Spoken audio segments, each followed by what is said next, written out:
Okay, good evening, everyone, and I'd like to welcome you and call to order our Lucan Biddulph Council meeting for Tuesday, July the 12th. We do have an addition to the agenda, and that is for report 12.4 point A, and that's attachment A to report PL-19-2022, and that is a list of conditions for the Timber Ridge preliminary draft plan. Is there any disclosure of pecuniary interest? Okay, seeing none. So as always, I have been following the news of the day and the antics of people at different levels of government, not only in our country, but other countries as well. And it never ceases to amaze me how people carry themselves. The lack of respect that is shown. We all have differences of opinions and approaches, but when those cross into personal attacks, it is a sad reflection of those we look to lead us. I'm happy to say that in Lucan Biddulph, we do not operate that way. The relationships around the horseshoe between elected official and elected official, between elected official and staff member, between staff member and staff member, are relationships that I am proud of. And I think it speaks volumes to our community. 7 years ago, yes, it was 7 years ago for some of us around the horseshoe, we became an R-zone designated municipality. And I thought that this might be a good time to remind everyone what it means to have that designation. So the goal of the R-zone operating procedure is to improve safety and reinforce respect and responsibility in all municipal facilities and programs, including our offices, community center, parks, recreational facilities, and our programming. Community organizations, residents, visitors, and municipal staff will work together to promote our zone values, improving the safety, appearance, and environment of our community. The R in our zone stands for respect and responsibility. So respect for yourself, respect for others, and take responsibility for your actions. It is a designation that I think we are all proud of. When we see the R-Zone logo throughout our community, it is a reminder of the values of respect and responsibility that I dare say we all hold dearly.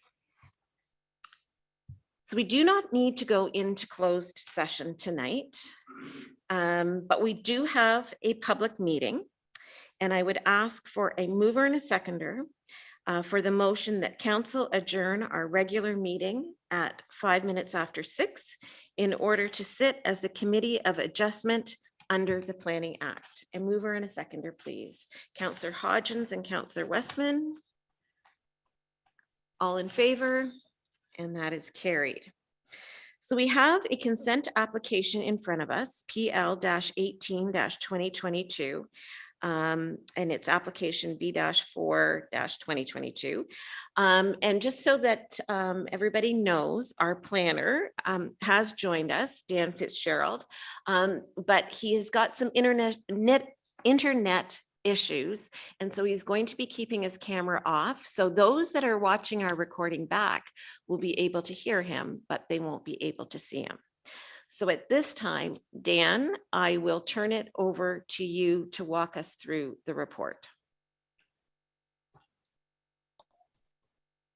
Thank you, Madam Mayor, members of council. Can everyone hear me okay?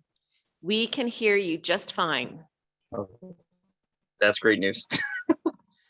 So the first application I have here for the committee is with respect to a parcel for severance, which supports the fee simple sale of a semi-detached dwelling unit, which is located at 206 George Street. So the subject property is a approximately 530 square meter parcel, which is situated on the east side of George Street, south of the intersection at George and Main, and again is municipally known as 206 George Street in Lucan. It is residentially zoned and surrounded by residential developments on all sides. More specifically, in terms of the zoning, it's zoned a residential second density zone, which permits higher density type developments such as semi-detached dwellings as well as duplex dwellings.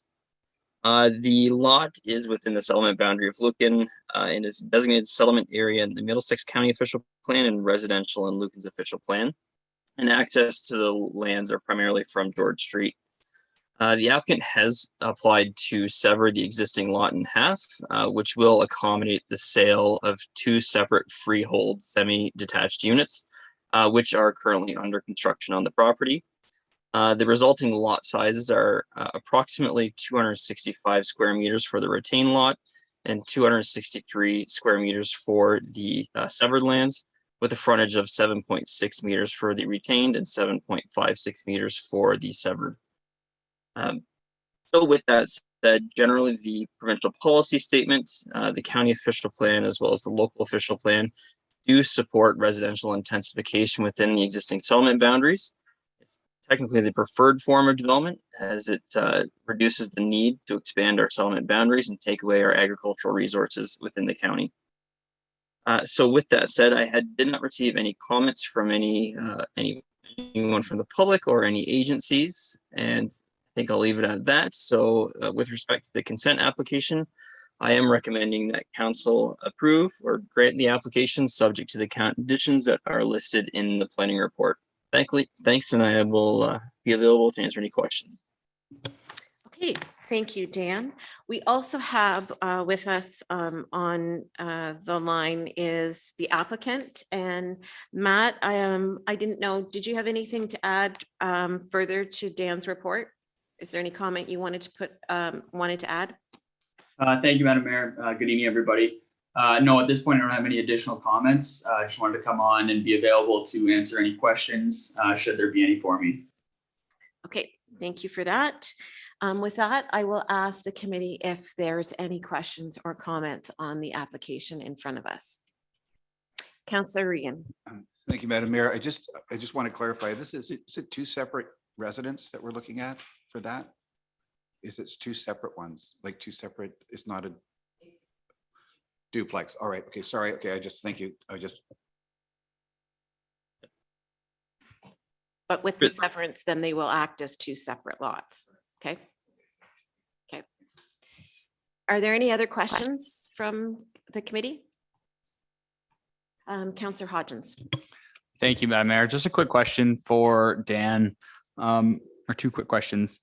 My first question is, what are the requirements for notifications of property owners in the area? What is it, a radius, or who gets notified about this for comment? And the second question is, with these sort of redevelopment projects, how do we ensure that the compatibility with surrounding area is maintained?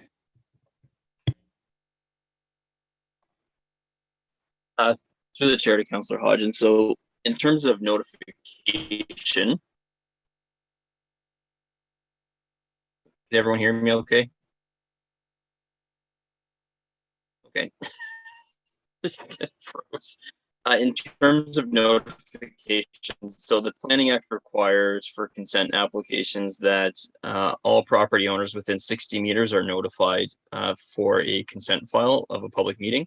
So generally, I believe in this case of Lucan Biddulph, the deputy clerk would identify all those properties within 60 meters and send out notification of the public meeting to them.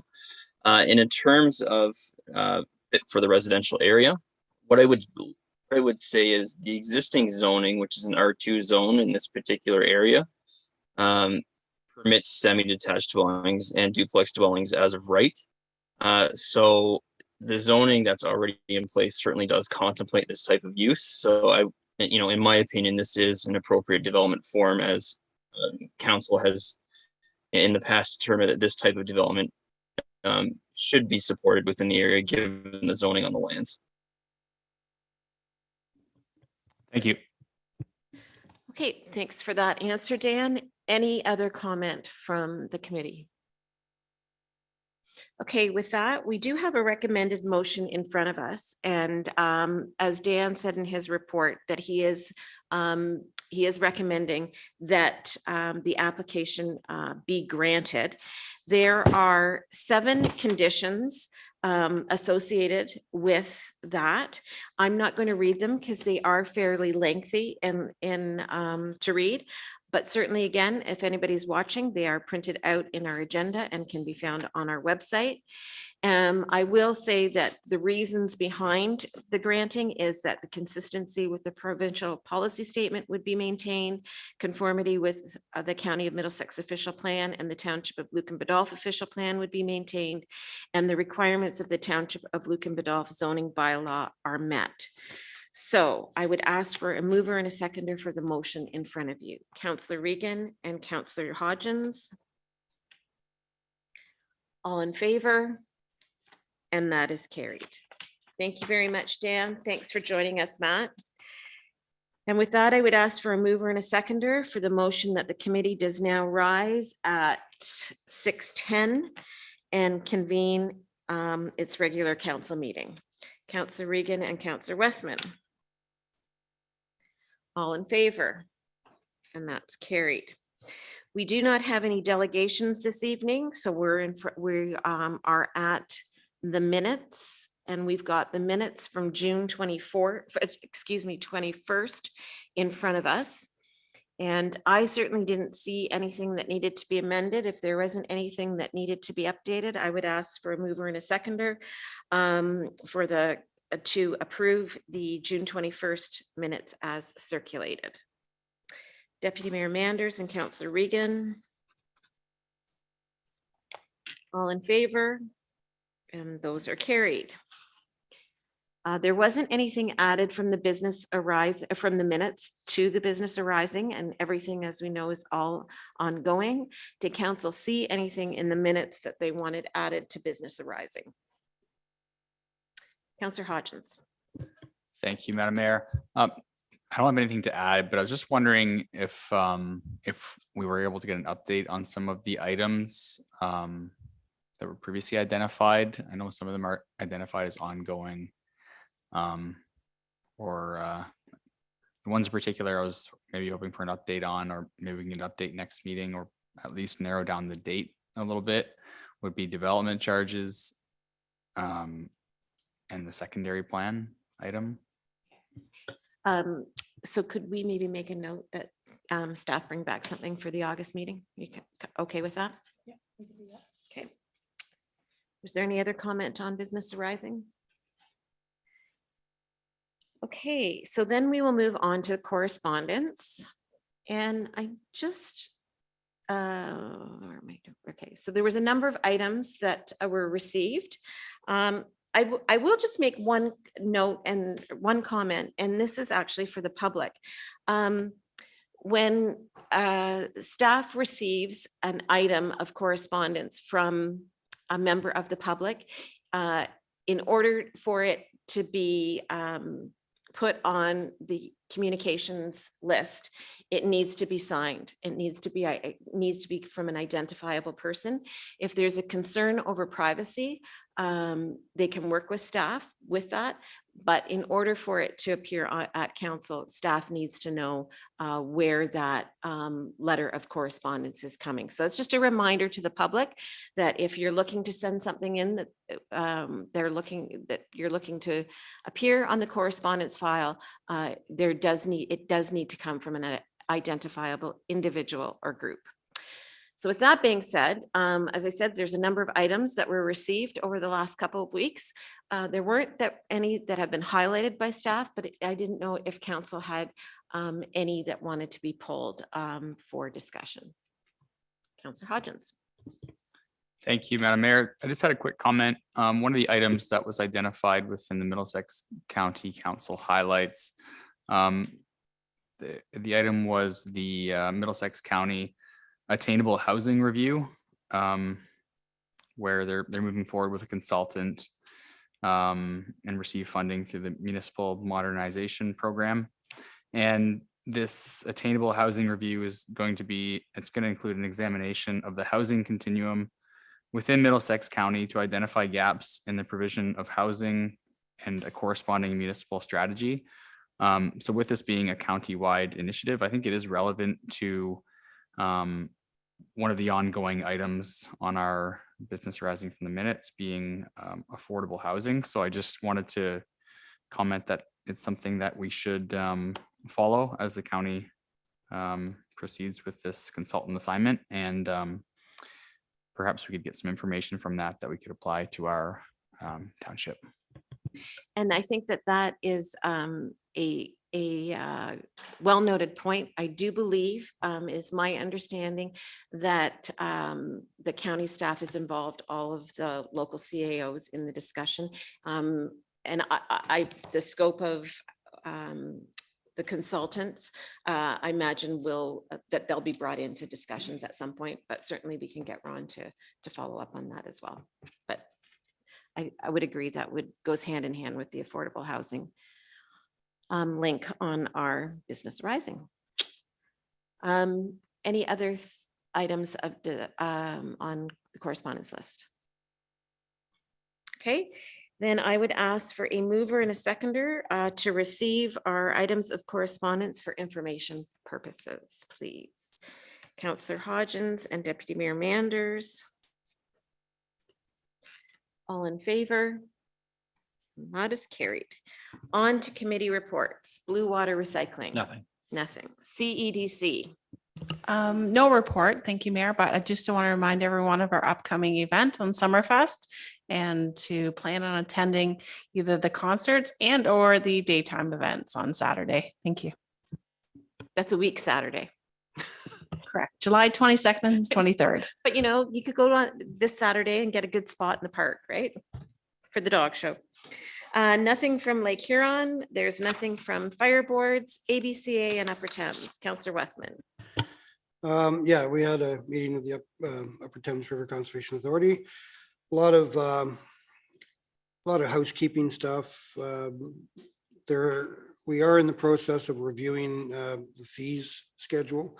Some of the fees for permits for development and things like that are being reviewed just to make sure that they're cost effective, and we're taking care of our end of it so that we don't incur expenses in that. We still continue to struggle with changes to the Conservation Act. I mean, it seems like every time we meet, we're talking about something new that we're working on, trying to fit into our system. There are some positive, wonderful things that we are talking about. I have recently traveled to Longwoods with my Cubs and Scouts, and saw the facility they have down there, the museum and the First Nations village that they have there. So I brought it up at the meeting that that would be a wonderful thing for us to do at Fanshawe. So we are currently kind of talking about it, seeing what the options are, and there seems to be some interest. So maybe in a few years we might see something like that there too.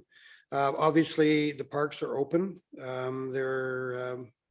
People are coming, they're enjoying the facilities they have there. Some of our regular programming, our summer programming has resumed. Most recently at Wildwood, they had dragon boat races. They've had the kayaking and canoeing at Fanshawe has been just wonderful. A lot of people showing up for that. And even Fanshawe Pioneer Village has been well attended. So people are starting to feel more comfortable. They're coming out and enjoying the parks, and they're welcome at the gate. Come on in and enjoy. So it's good green space, lots to do there. So, all right, that's my bit. Great, thank you for that, Councillor Westman. Parks and Recreation, Paul. Thank you through you, Madam Mayor. The Parks and Recreation Committee met last Wednesday. The minutes for that will be coming forth at the next council meeting. But a few notable things that were discussed. One was the mention of, we brought forward the draft terms of reference for Trails and Connectivity Committee. This is a key goal of the Parks and Rec Master Plan, and something that's been discussed at length within the Parks and Rec Advisory Committee. We will be bringing this forward with a report from the Deputy Clerk regarding committees, just to make sure that we're aligned, because we're in the process now of finalizing how the committees should work to make sure everything's aligned. There's no sense, as the CEO would say, putting the cart before the horse, and to do that appropriately. But there's quite a good conversation on that at the committee. The other is that there will be one more meeting of the committee in September, And then that will end the term to align with council. And once the election has been complete, we will be putting out the new applications for the Parks and Rec Advisory Committee at that time. As well, at the meeting in September, we're bringing forward a report to the committee regarding the Parks and Rec Master Plan and the key goals. Just to see how we are. I know we did it not too long ago as an internal review, but it was requested. So we're just going to bring that forward at the September meeting. Okay, that's great. Thank you for that, Paul. Okay, on to staff reports. Tina. Thank you. It's for you, Madam Mayor. We do just have an updated policy included, and it's the criminal records check policy. Previously, it was 2 separate policies for Parks and Rec Department and municipal staff. It's been combined into one. And I have reviewed with neighboring municipalities and used some good precedents to create kind of a more general, specific policy that talks about both different types of record checks that are required and which members of staff would be required to obtain each upon new employment. There's no questions regarding that. One thing I would note too is that recently the OPP went to online criminal background checks. So that will help streamline that process and I'm sure make a lot of people a lot happier with the wait times involved that. I think that was effective June 13th. Okay, any questions on that report? Comment? Okay, then I would ask for a mover and a seconder to approve the following policy. That's 100-07-2022, the criminal records check, and that council repeals policy number 100-43-2015 and 100-46-2016. A mover and a seconder. Councillor Westman and Councillor Regan, all in favor, and that's carried. Tina, did you have anything else from your office? I will just note later on in the agenda, under the bylaws, you'll see a bylaw included there regarding a road dedication bylaw. That has to do with the Westell development property. We had a lawyer contact us recently, and it's kind of cleaning up a title error from the 70s when the road widening was done and a part of the highway wasn't dedicated as a portion of the public highway. So that's included there to pass to correct that issue. Okay, thank you for that. There's no building or bylaw. Catherine for finance. Thank you. So the report tonight is just an update on where we are for financially for 2022. My apologies for not bringing a Q1 report back in April, but time has gone away from us and here we are halfway through the year. But overall, I think things look okay. There's always probably more expenses for sure that aren't in these numbers that relate to the first half of the year. There's just timing issues, especially in utilities. And then of course, a lot of the June billings may have not come in yet. So keep that in mind. And then as far as the COVID impact for this year, we did have some shutdowns in January and we had enough funding saved from the past 2 years to cover that. But now we have depleted those funding that we received from the government. And the final reporting on that is due at the end of this month. So, and the use of those funds is not reflected in the numbers I've provided at this point. Usually we adjust everything like that at the end of the year, but once I just consult with the auditor. A couple of nuances since we put the numbers together for 2022. Of course, we've seen high inflation rates that we maybe didn't anticipate to be quite so high, and we haven't really seen too much the effect of that. Maybe that's going to trickle in as we get through the year, or if we've already had contracts in place before, then we won't see that until maybe the next budget time. But we'll keep a look at that and compare what our budget to actual as we move along. And then as you know, the prime interest rate has gone up, which is good news for our bank accounts, but of course that's going to affect any borrowing rates as we move along as well. That's all I have about that. If you have any questions at any time, for now or anytime, you can always notify me. Thank you, Catherine. Any questions for Catherine's report and what she's presented?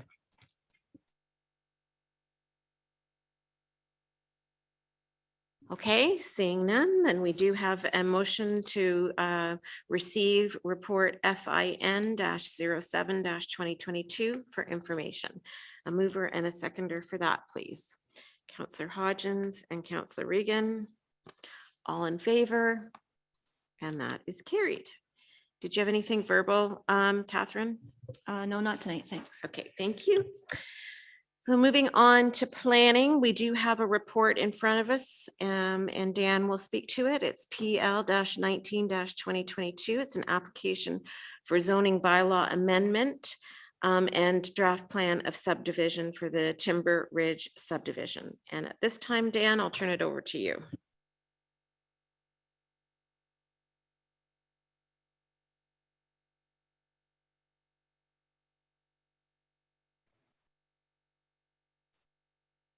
Through the chair, thanks. And council, sorry, you kind of cut out there for a second. Is it my turn?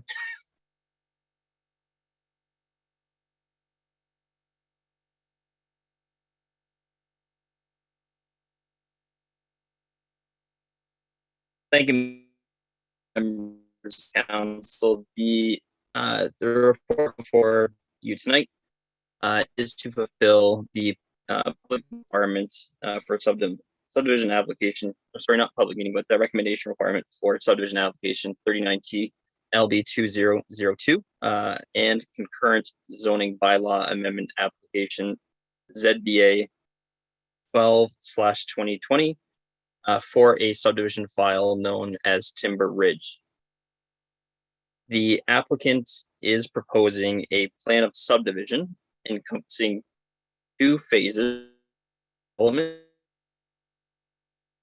following 61 lots for single detached dwellings in phase 1, a block for medium density development in phase 1, 3 blocks for future single detached dwellings in phase 2, 2 blocks for future medium density development in phase 2, 10 blocks for 0.3 meter reserves, future municipal road allowances, as well as 4 blocks which accommodate a multi-purpose trail around development. And a copy of the proposed draft plan of subdivision is included for council and anyone for the public as attachment to the planning report, which can be found online.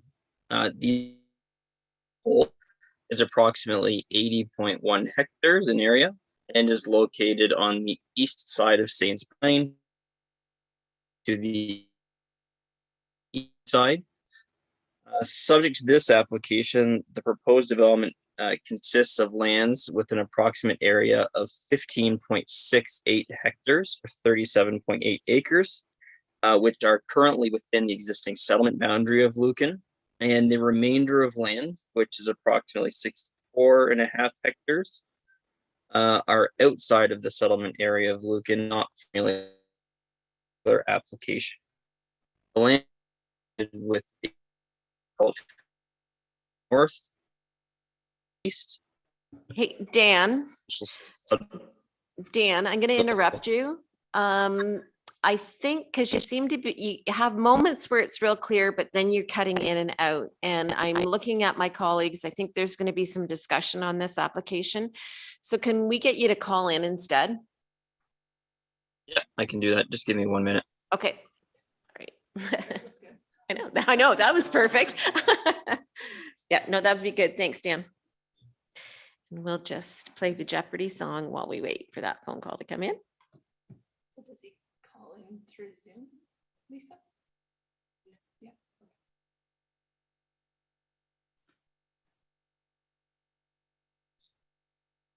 Hopefully.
Good evening, council. Can you hear me now?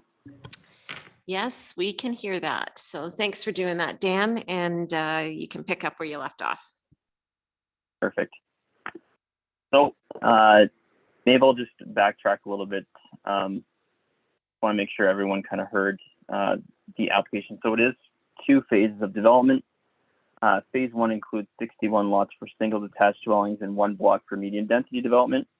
And phase 2 includes 3 blocks for future single detached dwellings, 2 blocks for future medium density development, 10 blocks for reserve land, road allowances, as well as 4 blocks to accommodate a multi-purpose trail system. And there is a proposed copy of the draft plan of subdivision that's included as attachment 2 to the planning report. The subject property as a whole is approximately 80.1 hectares in area, and it's located on the east side of Sainsbury line, adjacent to the Ridge Crossing subdivision. The proposed development would consist of lands that are approximately 15.6 hectares that are in the settlement boundary, and the remainder of lands, which are approximately 64 hectares, are outside of the settlement area and do not formulate part of this particular draft plan of subdivision application. The lands are surrounded with existing agricultural lands to the north, south, and east, and an existing residential subdivision of low-density development single-family homes to the west. The lands are designated as settlement area or urban and community in the Middlesex County official plan, residential in the township of Lucan Biddulph's official plan, and zoned future residential and a site-specific future residential exception or FR4 zone in the township of Lucan Biddulph comprehensive zoning bylaw.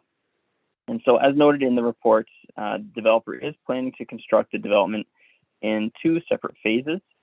As noted, phase 1 is 61 singles as well as a block for townhouses.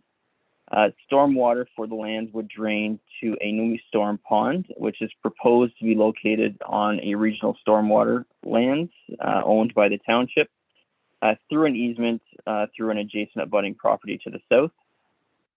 The applicant is also proposing that the remainder would be subject to completion of a new stormwater management pond within phase 2 of the subdivision, which would require a future red line amendment to accommodate that particular pond.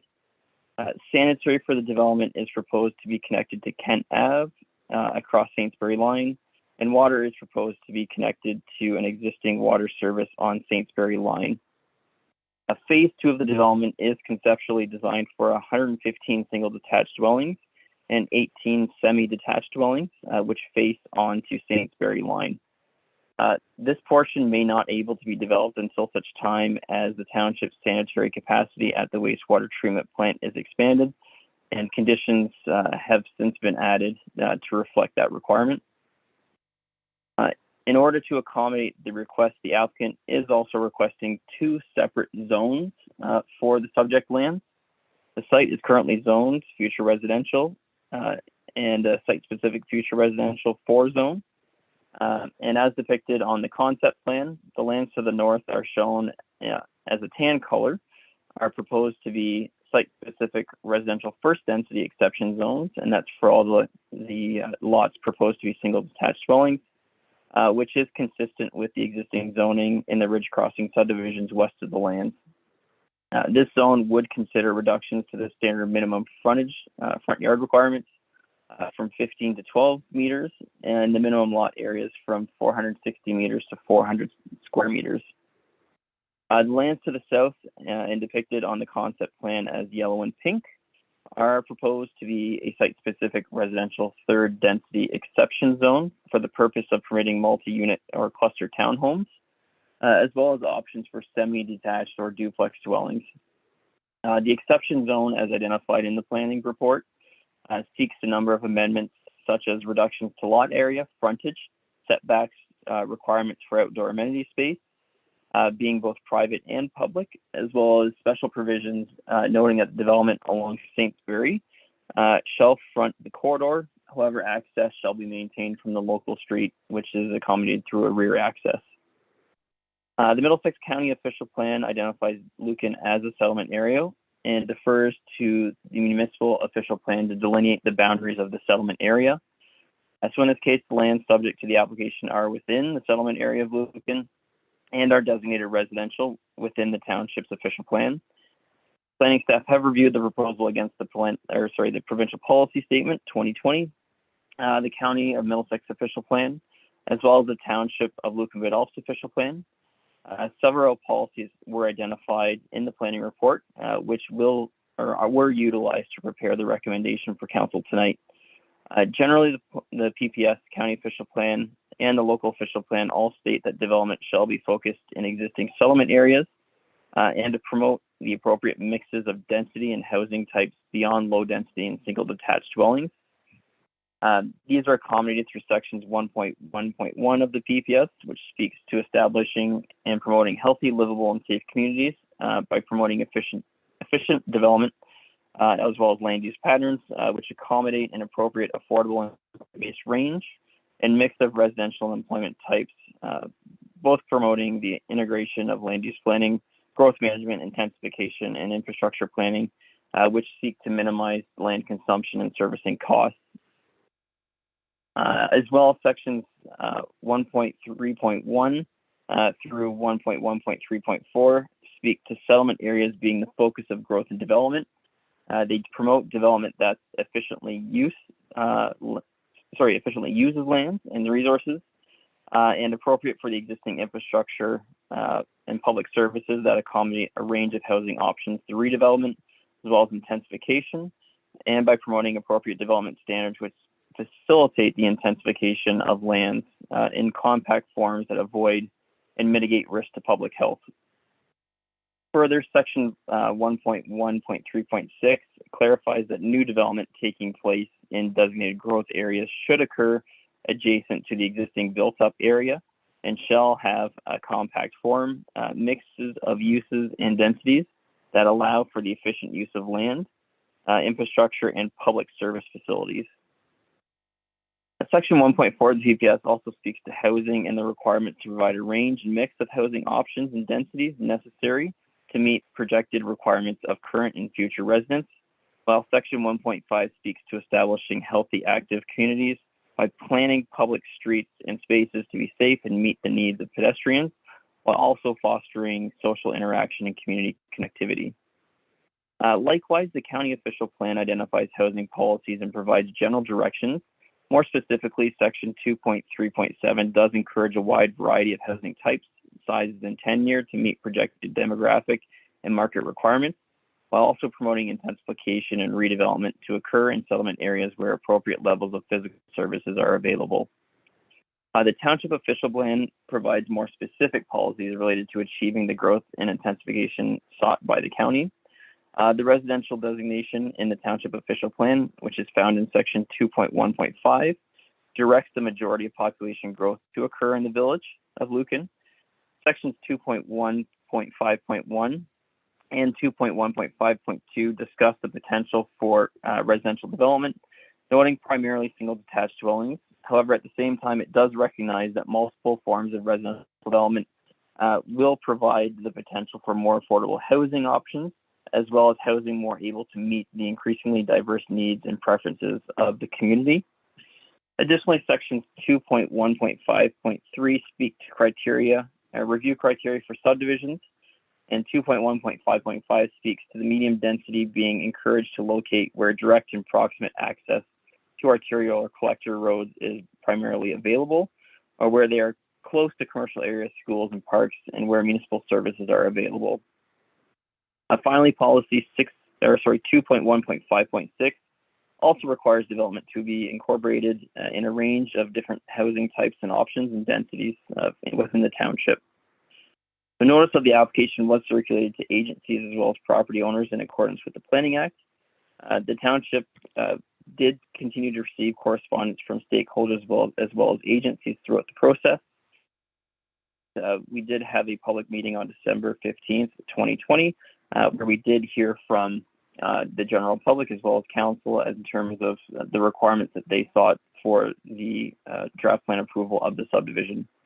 I would note at that time that Thames Valley District School Board did provide us with the potential concern for placing a holding zone on these particular lands, noting that it may be required for busing of children to other schools that had available.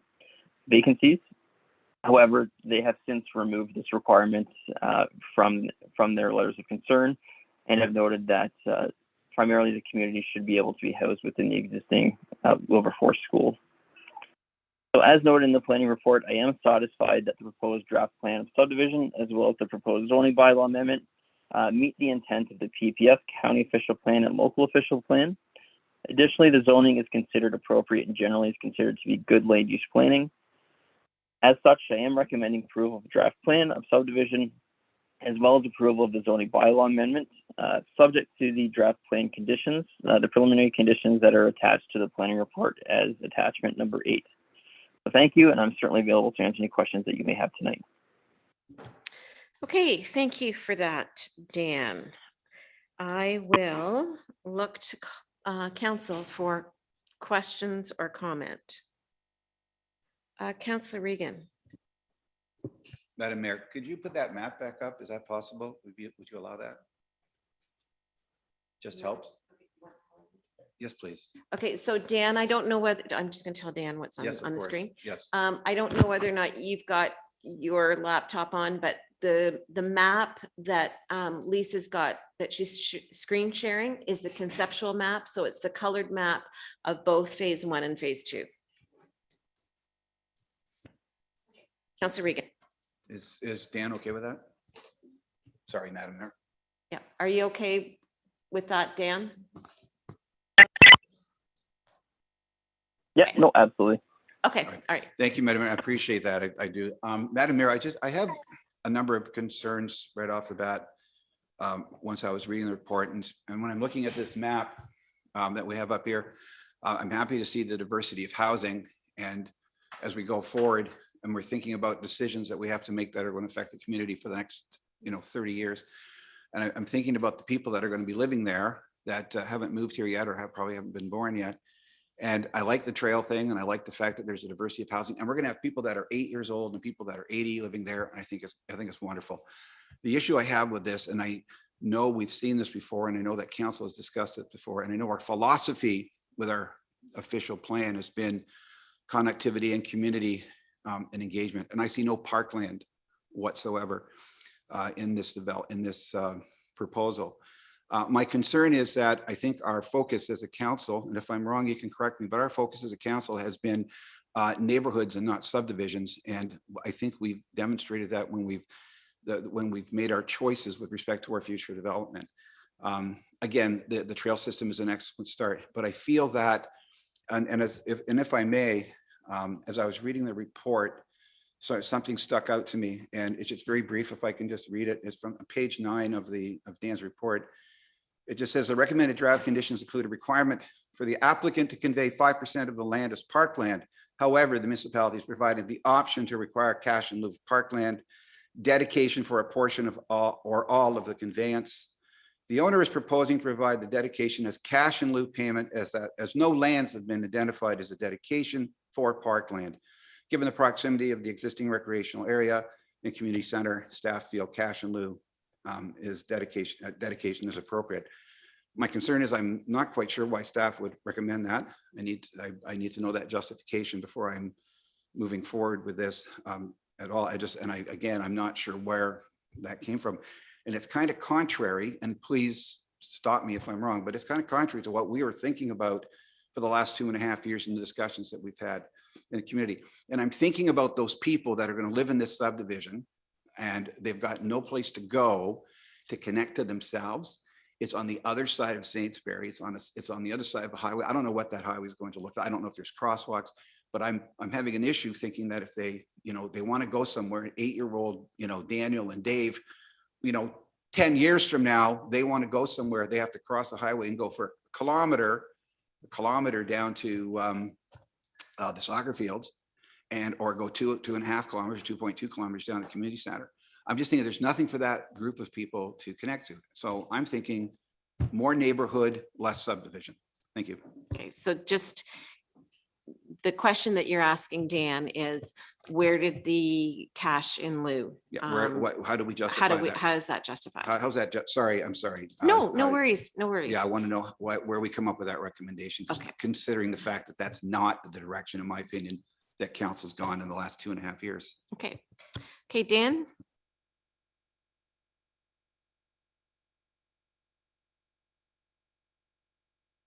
Sorry, can everyone hear me okay? Yep, no problem. Yeah, no, so I completely understand your question, Councilor Reagan. So with respect to this particular proposal, there was a larger draft plan that was proposed, which would accommodate a much larger regional park system. So what I would say is the initial phases of development did not include that large park system that was contemplated for this entirety of the block. However, obviously through the municipal comprehensive review, this lands were not identified to expand any further. So staff did look at, myself, Jeff, and Ron did look at the existing parks network that we have in the area, and we did feel that it may be a better opportunity to connect the site with other existing infrastructure that the municipality has in terms of park assets. So in this case, we did discuss with the developer about the addition of the multi-purpose trail which wraps around the site. And what the purpose of that is in this case is to allow for that connection with the existing regional storm facility, which will be constructed to the south as a public amenity and asset. The intent of that is to be a walkable, landscaped, trailed area. And then further from there, the intent would be to further that connection, that trail network into the existing Old Clover subdivision, where they do have a fairly sizable park space within that subdivision. And then further from there, the intent of the trail network was then to connect, I guess in this case, west of the site into the Ridge Crossing subdivision and across over to the existing stormwater management facility on that side, which is in the process of being landscaped and beautified, as well as the soccer complex lands that are being built and constructed on that side. So really the intent is to create a public amenity and asset through that space, while also still retaining the cash in lieu payable to the municipality, which would be 5% of the value of land prior to the date of draft plan approval. So hopefully that helps provide a bit of clarity as to where staff was coming from with respect to the parkland dedication. Follow-up, Councilor Regan? Not at this moment. Thank you, Madam Mayor. Any other comments or questions from council? Deputy Mayor Manders? Yeah, just I guess there's two things, just a little bit more on Councilor Reagan's comments. I do agree. I was really glad to see the multi-purpose trail and that wasn't in lieu of cash for parkland or space for parkland, because I think that's very important to have the connectivity of all our resources ideally going forward. So that's the multi-purpose trail. I'm glad it's not part of that, and good to see. But I do, I think back to our public meeting when it was something similar to this. Certainly comments from the public and from council was that they want to see parkland on that side and that far away from any existing. Even the park, I did travel from center of park to center of that is 1.3 kilometers. So even to go and sit at a park bench or to go play at a park for that subdivision, you'd have to walk there and back to your house. It'd be 3 kilometers just to go sit at a park bench. So I think there's two things: the healthy, active lifestyle of walking, jogging, biking, but then also I think just the need for parkland in these high density subdivisions. So I certainly would like to see, instead of the 5% cash in lieu, see that percentage of land somewhere parkland there. So that's a comment on that. The other thing is the 5-year lapse. Dan, correct me if I'm wrong. I believe I thought this there's still quite a bit of land capacity for the existing sewer capacity. So and there's still quite a few lands that could come in that may not even get developed and may wait. So I just didn't know if if we would maintain still the 3-year, and then if they needed to ask for an extension, if there was an issue, but it would concern me if there was an issue, because I thought with the flow study and everything that we were good on capacity, and especially on this early one, like I could see the last acre being brought forward, maybe a concern of an extra, a lapse clause, but I'm actually concerned that there's a concern that we need to put it in here. So if you could answer, if you could answer that. The parkland, we definitely need to have parkland, and there's my comment, but the other one, the 5-year lapse, if you could want to comment on that.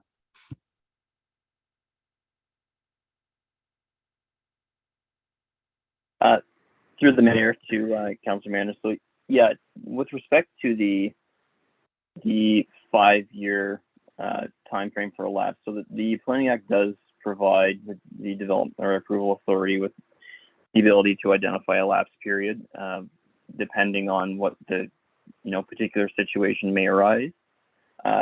Typically, I would say we generally look at 3 years in terms of lapse dates, and then you're just subject to extensions through the approval authority if and when you need them. In this particular case, my understanding through Jeff was that we certainly have capacity available for phase 1 of the development. However, the full build out of phase 2 could put us at a position where we're approaching or exceeding 90% use at the wastewater treatment facility, which is maybe not necessarily something that you want to get into. You want to have that buffer there just in case you have any issues. So that's why we had recommended maybe increasing it the additional 2 years, was to give them that time, the additional time that would allow them to potentially, extend it within the normal timeframes to have the subdivision complete once the wastewater treatment plant is expanded, which, generally would likely probably be not until the end of 2024 or maybe beyond that. So really what it was just a cushion or a buffer to give them that additional time within that phase 2 of the development to get it completed. However, it's up to council discretion. They can look at that and recommend a reduced amount of time. It's just what we considered as potentially appropriate given the circumstances surrounding development of the land. And further, I would just note in terms of the parkland that you had touched on there, if it is important to council to look at that as part of phase 1, phase 2, whatever it might be, you may want to consider introducing a motion to refer back to staff to have those discussions further with the developer to come up with a plan, whether it be the entirety of the 5% or a portion of it, whatever that might look like, or if there's a certain size of park that council's wanting to have, you do have the ability to enter a motion to defer it back to staff to have those additional conversations with the developer at this point. Follow up, Deputy Mayor? Okay, no, it is, Jeff's not here, but it is, I am surprised. And again, I just forget the units that we were kept being quoted of availability and the years of available building in Lucan going forward with the existing services. So that is catching me off guard, to be honest, just a personal comment. And again, I can't stress the multi-purpose trail that I'm so glad that that's not part of thinking that that's part of parkland or that kind of use. So I do like that being part of this. And anyways, I'll pass it back to the chair to see if there's other comments first before we decide. Thanks. Just on the 5-year lapse, as you were talking, Dan, because I had the same question in my notes, is it because even though the developer is looking at this project in a phased approach and doing phase 1 and then phase 2, but we are essentially being asked to approve the whole plan of subdivision for both phase 1 and phase 2. Is that why the 5-year lapse is because even though we're confident for phase 1, we've got capacity, but phase 2 brings into the question of capacity. And since we're being asked to approve the whole of the subdivision, that's why there's the direction to look at the 5-year lapse as opposed to 3. Through the mayor, that's exactly correct. So I think we also need to keep in mind that we have a number of other developments that are already approved that have not been built yet. So we just need to be cautious in terms of providing, service allotment to developers, that we're not getting ourselves in a position that, they cannot fulfill the requirements because there's just no capacity existing for them to do so. So I would note that in this particular development, there are draft plan conditions that speak to that specific requirement that basically say there will be holding provisions placed on this land, that there may not be enough capacity for the entirety of the subdivision. So in this case, you're right. You are approving you're approving the lotting of phase 1 at this point, as well as the blocking in phase 2, which generally is the entirety of the subdivision. They would have to come back in for whether it be a minor red line amendment to actually establish the lotting in phase 2. But you're very much correct that you are approving the entirety of it at this point. Okay, thank you for that. Any other questions or comments from council on this? Councillor Hodgins. Thank you, Madam Mayor. A lot of my comments are going to be similar to what the other councillors brought up about the 5% parkland dedication and cash in lieu. Yeah, I'm not supportive of the cash in lieu for this development, and I think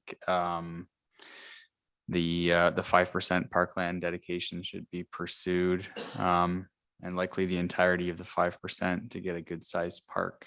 I did look into our Parks and Recreation Master Plan and just looking at the goals of that and how that ties in with that and some of the points in it. I think what we would look for here is a neighborhood park that provides close to home opportunities for young children. The master plan also noted that additional parkland will be required to serve growing areas. Looking at the overall map of Lucan, I do see this area of town in the far northeast corner as a bit of a gap area for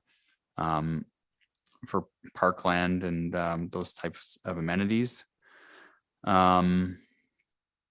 Just looking at the staff report. Sorry to interrupt you.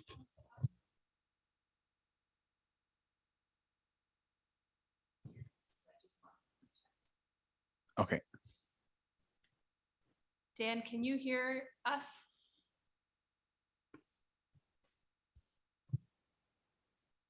Yeah. He said just 1 second. Okay.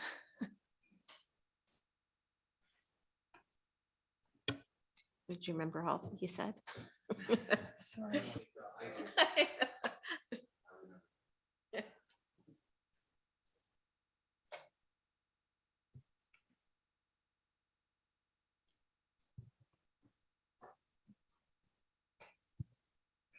Says I am back. Okay. Dan, can you just let us know maybe where we lost you and where maybe what Councillor Hodgins was saying?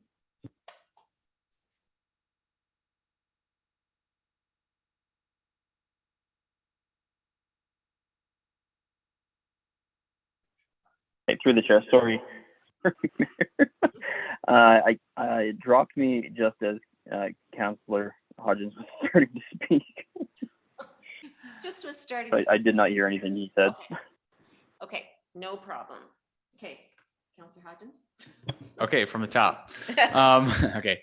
Yeah, my comments are consistent with those previously raised with respect to the 5% parkland dedication. I do think we should be pursuing the entirety of the 5% land to be dedicated for parkland and not accepting the cash in lieu. I noted that looking at the overall map of the town of Lucan, I feel like this northeast area of the town, it's a bit of a gap area with there not really being a good neighborhood park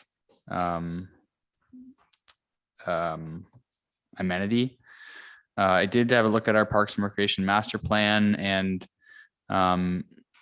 it did specify that a neighborhood park is something that provides close to home opportunities for young children, which would be great for this neighborhood and this community.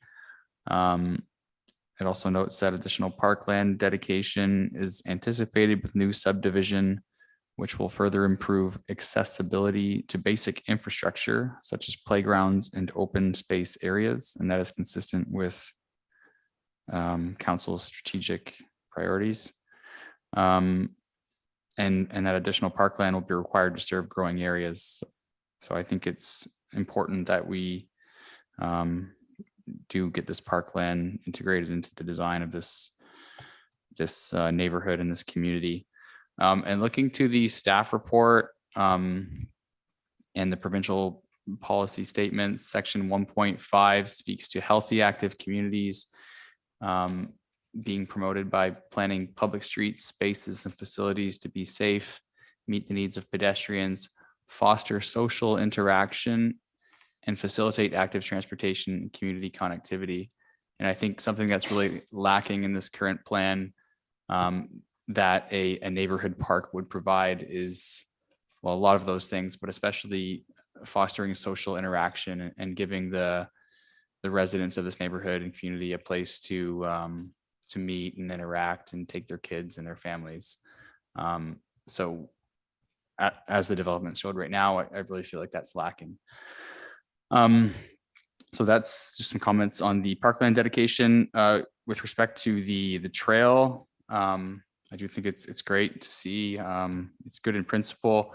I think the way it's shown just along the periphery of the site, I'm wondering if that does create some concerns, particularly around privacy, just as that goes all along those backyards. I'm sure a lot of people like to have that open cornfield view, and whether that would require more fencing and create some potential privacy issues, and whether there be a requirement for lighting of that pathway and how that may interact with the properties as well.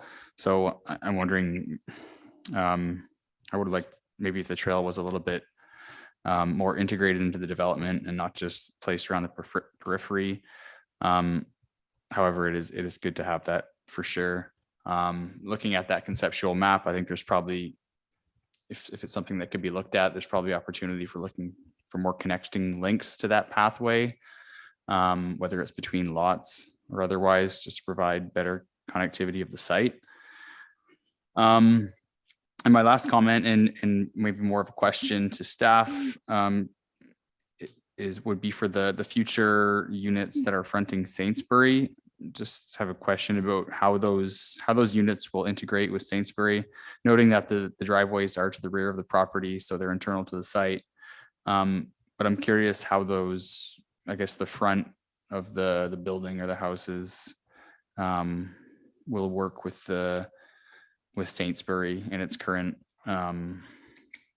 configuration, as well as its future urbanization. Like, whether is that front door access, there going to be sidewalks there, and how does that integrate with the future urbanization of Sainsbury? Okay, Dan, are you able to address some of the questions about the units facing Sainsbury, and then the other concerns that Councillor Hodgins brought up?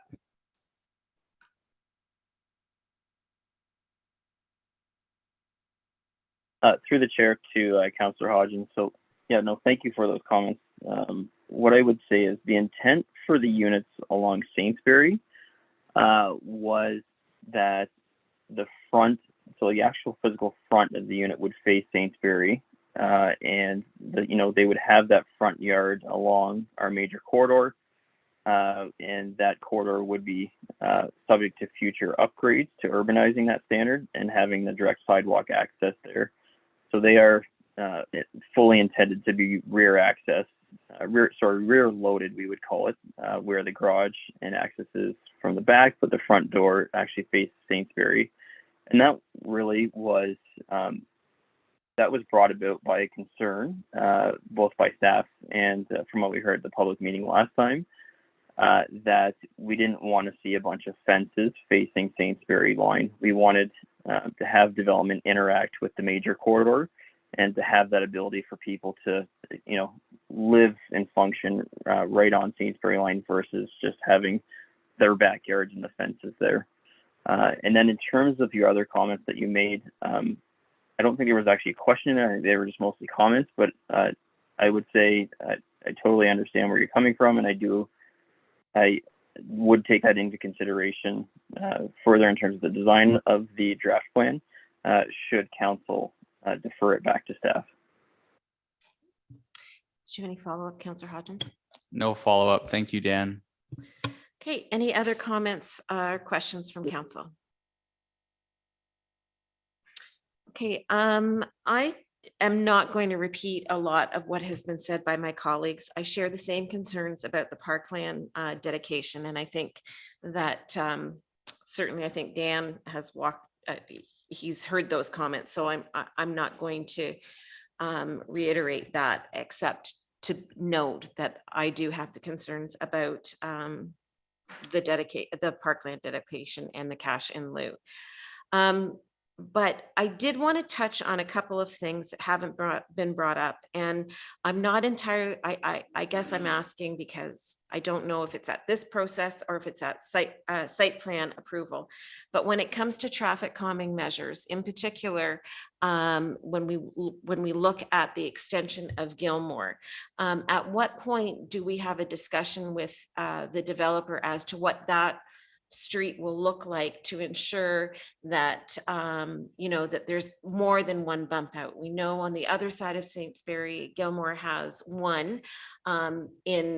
Probably in hindsight, we should have probably put two in. So at what point do we have that discussion, and at what point can we ensure that those measures are in place?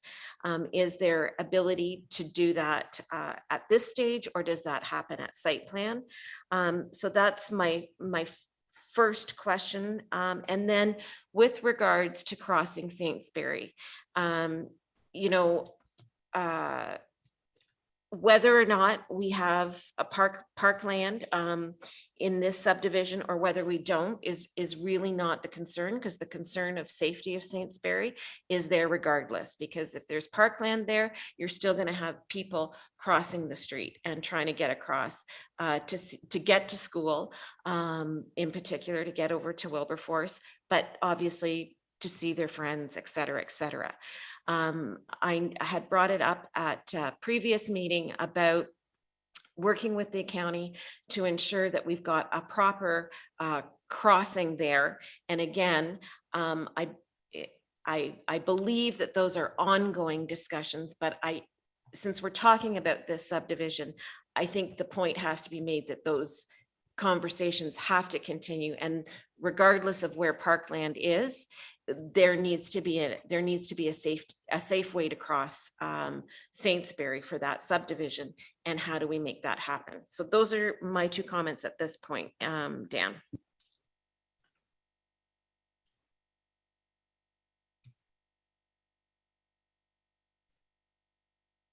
Through the chair to the mayor, I believe you did have a question in there. Not a comment. I know. I said a lot. I get the question, I guess, is the main question is the traffic calming. At what point can we address that? Does it happen at this stage, or do we wait until site plan? Because I think we learned a lot from Ridge Crossing, and I want to make sure that we can improve developments as we go forward. Yeah, so through the chair. So generally speaking, the design standard for the actual physical roadway would be done through the process of the detailed design review once draft plan approval has been issued. And that's something that we would seek to include in the subdivision agreement in terms of the actual street design and characteristics. However, what I would say is if that's of a specific note and concern to council, you could consider specifically adding a draft plan condition that indicates the development agreement, the design standard and the subdivision agreement shall include traffic calming measures within the subdivision. Okay, thank you for that. And then I did bring up just the safety issue of crossing Saintsbury. Just, I don't want to lose focus on that and make sure that the staff is continuing to work with county to make sure that we get a proper crossing there.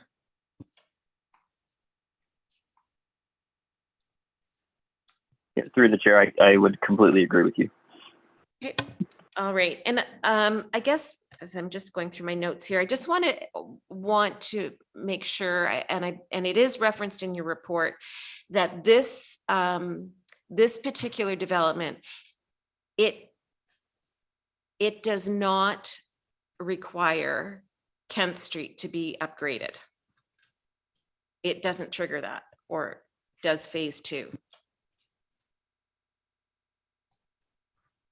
Through the chair, my understanding, and I don't want to put words in Jeff's mouth, but my understanding is that all of the lands within the settlement boundary on the east side of Saintsbury can be accommodated through the existing Kent Ave sanitary lines.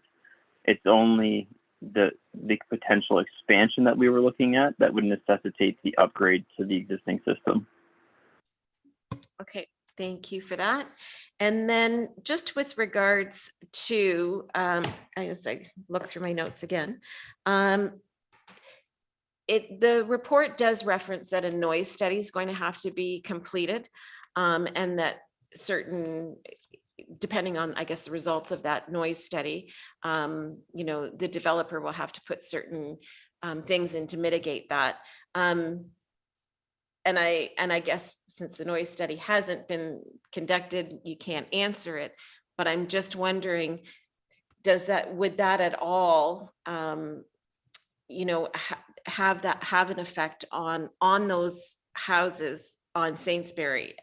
You know, we don't want to have fences all along Saintsbury for those homes that have the rear access.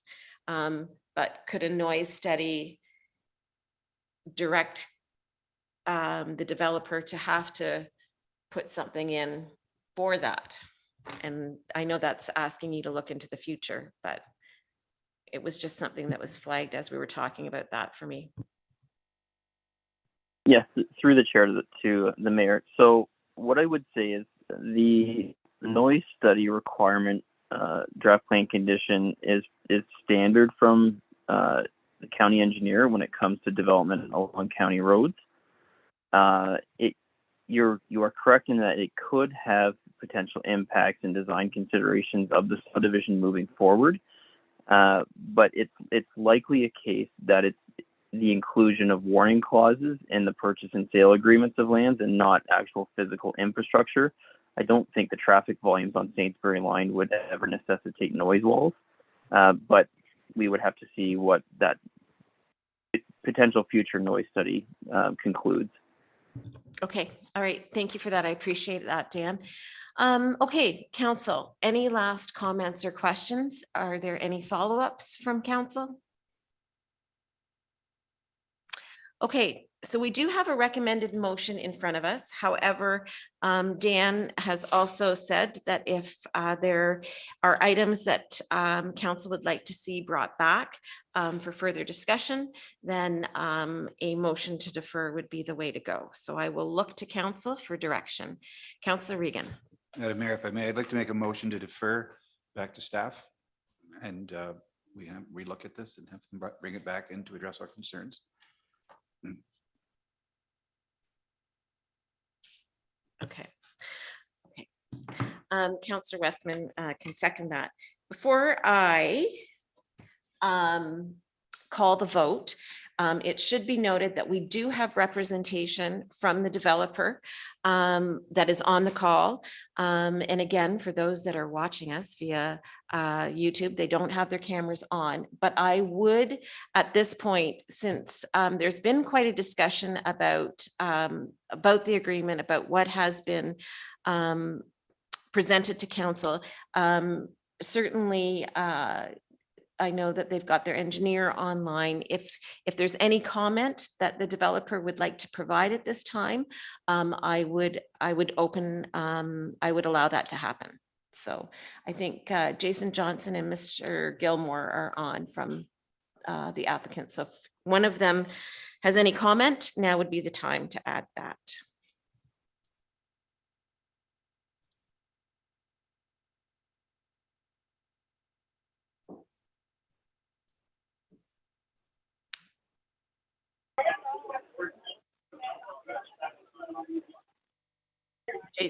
Jason? Hello, can you hear me? Yep, I can hear you. Yep, we can hear you. Okay, perfect. So I guess there's no questions, just I guess open comment, Mayor Cathy. Yeah, absolutely. Go ahead. Okay, I guess my comment would be if it is deferred back to staff, I think that would be disappointing for my client as a township that is touted itself as pro-development. We've been at this process for about a year or over a year, so for it to be deferred back to staff would be, I think, very frustrating for my client. We worked very hard to provide a product that would be do very well in the township and provide everything I think that council is looking for. I would remind council not to be short-sighted. This is only the first phase. We did initially, over a year ago, provide a concept plan of the entire what potentially the entire development could look like if the urban growth boundary was ever expanded, which included significant parkland. Maybe not necessarily right adjacent to Saintsbury, but my client does own multiple properties in town, and we do have a vision for multiple connectivity.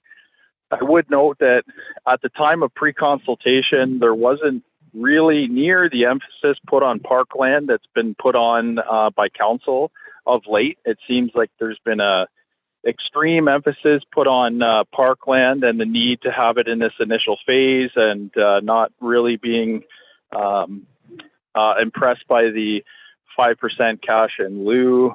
I just wish that would have been brought up over a year ago at the pre-consultation meeting. I mean, I'm aware of the master plan, but even the Parks and Rec master plan was never referenced to us as a document that we should really review and follow and, take into consideration. So I guess, like I said, it would be disappointing, obviously, for my client for this to go back again. But obviously the decision is with the mayor and council. Thank you. Okay, thank you for those comments, Jason. And I know that our deputy clerk has made note of them. I do appreciate the comments that you shared, and I can understand from a client standpoint how you'd be communicating them. And I'm not going to get into a back and forth, because I do think that this council has shown development that we are willing to work with development, and we're very open to development. And I think deferring it back, if this motion is passed, certainly I think opens up the discussion to what else can be done on this site, and whether or not it's the full 5% or it's partial. I think that there's a way to work together to get what both sides want. And but I have to say, I think that this council has been very pro-development, and we've shown that we've worked very well with our development partners to make sure that we've got a well-rounded community. There is a motion on the floor that the Councillor Regan put on the floor, it was to defer back to staff for discussion, and it was seconded by Councillor Westman. Is there any other comment before I call the vote? Okay, with that, all in favor? And that's carried. Thank you very much. So thank you, Dan, for joining us. Appreciate that. And I do appreciate the patience of council and everyone with the issues of connectivity, but at least we were able to get that put forward. So moving on, Public Works, we don't have a report. Parks and Recreation, Paul. Thank you, Madam Mayor. There's no official reports in front of council this evening, but just a few quick verbal updates. Construction is still going quite well. They are planning to do core slab, which is the second floor on the community center this Friday. And it will continue on until Monday, which will result in the pool being closed for public swim during the day on those 2 days, as we are doing crane work overhead. That being said, first week of day camp and the pool have gone quite well.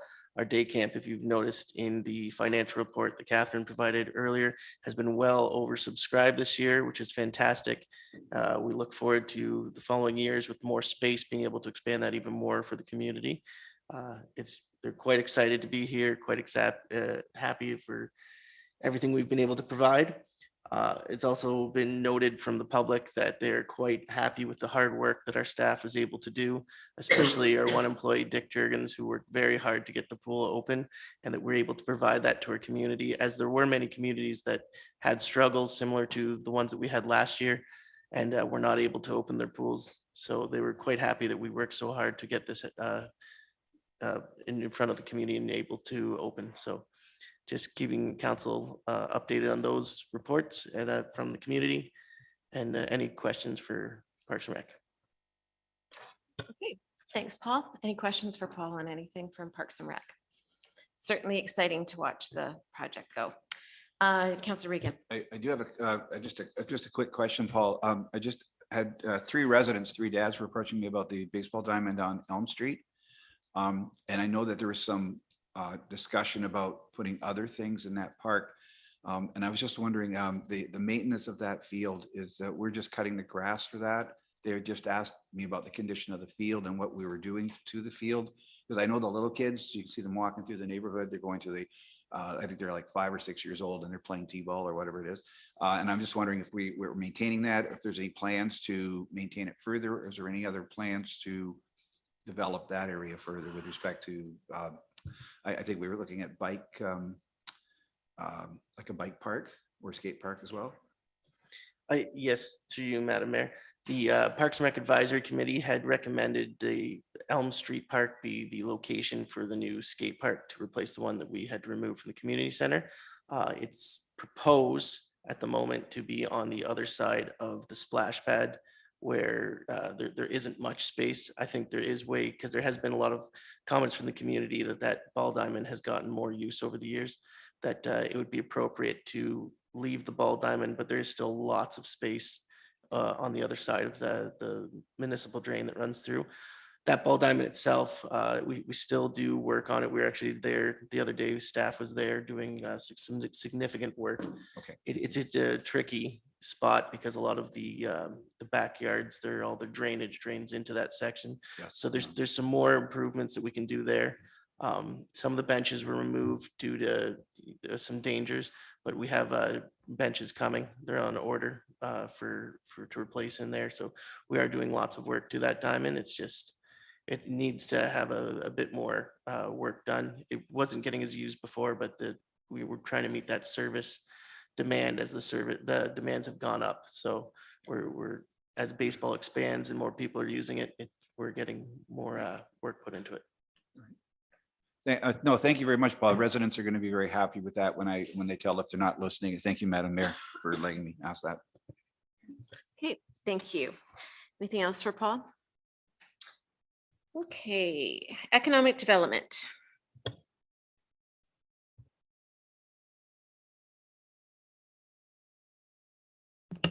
Thank you, Madam Mayor.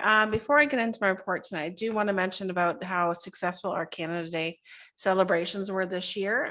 We had the addition of live music thanks to the Platinum Jubilee grant we received, and fireworks are well attended, as well as the daytime event went smoothly. So I want to thank Parks and Rec staff. They were fantastic running around because it was a new way of doing things this year. It's not our usual setup, but everything went smoothly. So I just wanted to make sure, thanks Public Parks Rec for that. Before you tonight is a report, actually I should say Paul and I on that report, my apologies, regarding the renovation project campaign. The committee recently met to discuss how we can start to engage some of the residents in our community about the campaign and in the project in general, and get some excitement around that. So some ideas were kicked around about doing some little events to kind of get that community engagement. And so the committee basically gave a general idea of what they would like to see and wants council's direction on if they would like to proceed in this sort of day event. In the report, it outlines the proposed ideas that we would work towards doing something like a color run, but we can't call it a color run. So it'd be called a Color Me Run fundraiser, which would allow all ages to participate in the kind of a casual, fun event during the day. We'd have pledge forms, just some different things happening during the day, activities. And as well, that day we would create some sort of placement sections that would identify some of the projects that Parks and Rec have been focused on, like the arena, the community center project, and soccer fields, those sort of things, just to keep informing the community and hopefully create that excitement for the campaign. And the evening, we talked about doing some outdoor events. We haven't quite figured out what that would look like or where that would go. We're talking with the Lions about some opportunities. And we're thinking of something like a karaoke battle, try and engage community, businesses, families, friends, that sort of thing. Again, just to create some excitement, have some fun music. And again, it would be licensed as well. So in saying that, the impact to the budget could range depending on what we would want to do, whether it's an outside tent for that nighttime event or not. So it would range from basically from 9,000 to almost just under 14,000 for it to activate these two daytime events. So that's kind of what the committee wanted to bring back to council. And like I said, Paul and I kind of worked on some ideas, and this is what's kind of come forward at this point. So we're looking for some direction and any ideas as well for that day. Thank you. Okay. Thank you, Lisa. Questions or comments? Councillor Regan. Thank you very much, Madam Mayor. So Lisa, when we were at the fundraising meeting, there was a concern that I raised just about what the cost would be and the ticket sales. And it says here, ticket sales event registration will be based on the costs incurred for the day. And I think the focus, I just want to be clear again, that the focus of this is to get people engaged, talking at the end of their driveways the day after. We're going to be talking about what we've done in what our council and what our staff have done with respect to the improvements, the community center, the soccer fields, all of the things that we've invested into our community to make it a better community. We want to make sure people are engaged in that. So I just wasn't sure about the cost, because again, just to restate what my concern was at the meeting was that I don't want to scare people away, have them shy away if the cost to enter these is too much. Again, we want people to engage in the community, we want people to start talking about it. And yeah, we want people to donate. So. Yes, switch this over. So yes, out of that committee meeting, it was discussed that we would try and keep costs down to the minimum, and that any costs or registration fees or tickets would be set at the amount that we're spending. So not to overly incur or ask people for additional funds or anything like that. So I think the committee felt that let's just do a break even, make sure we were at that point. Because the whole point of this would be, again, engaging the community, getting them excited about the project and the campaign. Yes. Right. Thank you, Madam Mayor. Yes, thank you, Lisa. Any other comments or questions from council on this? Deputy Mayor Manders. Yeah, I think, I guess what we're trying to get across is kind of like your Lucan, your new Lucan Biddulph, like it is interesting. We talked briefly about it, how much we're investing. And I do think a lot of people don't understand how much we're investing in the community, for the future growth and existing residents and future residents. So was a plan, and I don't see it here. Like, do you think it at that time, we could have, whether it be Bristol boards and stations throughout the arena, and like have a staged, with obviously the big renovation of the pool and then the areas that we're changing in the arena. And will there be like stations throughout? Is that the plan to have a tour of the facility that day?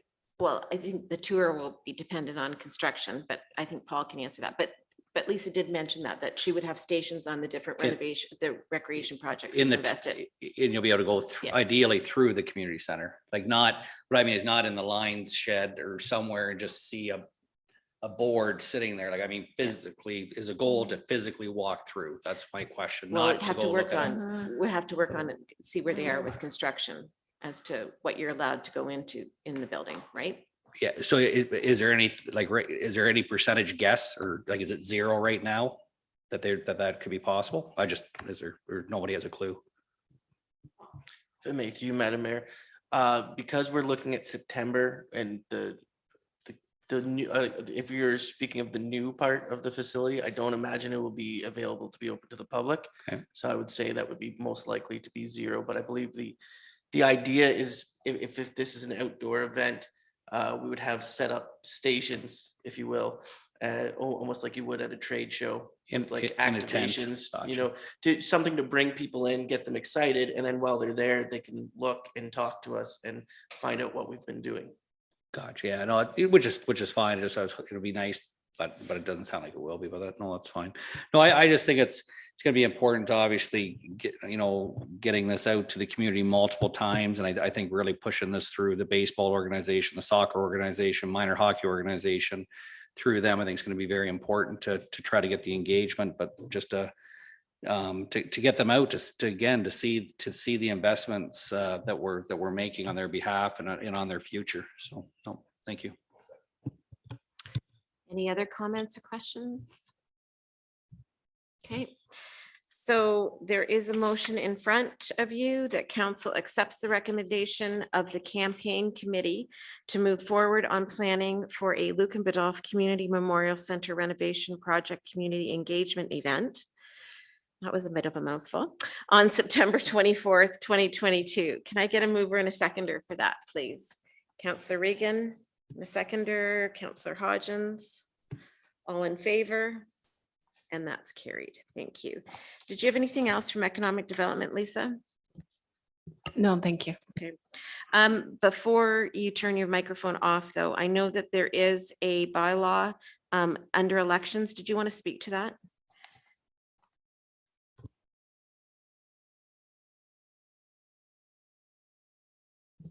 Yes, so included in your package tonight is a audit committee appointment bylaw for the elections. It's a standard bylaw that we see every 4 years.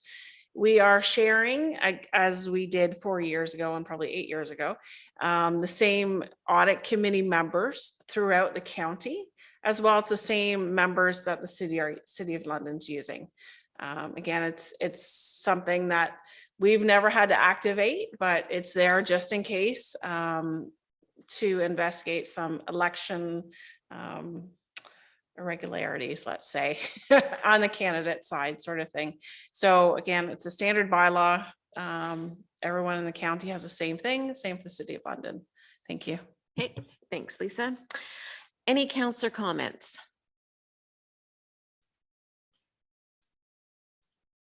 It's okay. There are no changes to budget. Any notices of motion? So now we will go into our motions. We don't have any accounts in front of us. So the first one is that the Council of the Township of Lucan Biddulph authorize Catherine Lanning-Dyke and Tracy Loynes to attend the 2022 MFOA conference in Collingwood at a cost of $950 plus HST. A mover and a seconder for that, please. Councillor Westman and Councillor Regan, all in favor? And that's carried. That the Council of the Township of Lucan Biddulph authorize Paul Smith to enroll in the Parks and Recreation Management Certificate, PRMC program, offered through Parks and Recreation Ontario at a cost of $1,900 plus HST. A mover and a seconder for that, please. Deputy Mayor Manders and Councillor Hodgins, all in favor? And that is carried.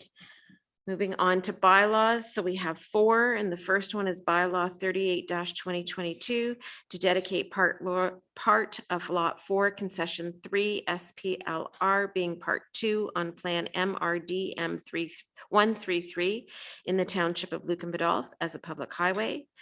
And then bylaw 39-2022 being a bylaw to appoint a compliance audit committee. Bylaw 202. Bylaw 40-2022 to adopt and confirm all actions and proceedings of the Council of the Township of Lucan Biddulph at the council meeting held on July 12th, 2022. So the motion is that if no one cares to speak to bylaws 38-2022. Hold on, I'm just going to ask the clerk.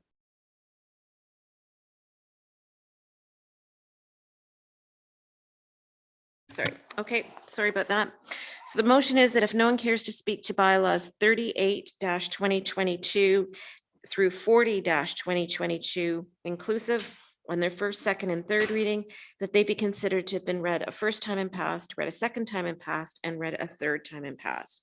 A mover and a seconder for that, please. Councillor Westman and Deputy Mayor Manders, all in favor? And that's carried.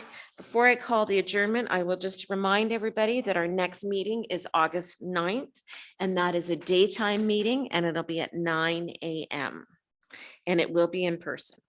So adjourning, resolved that the council meeting be adjourned at 7:38 p.m. A mover and a seconder, please. Councillor Hodgins and Councillor Regan.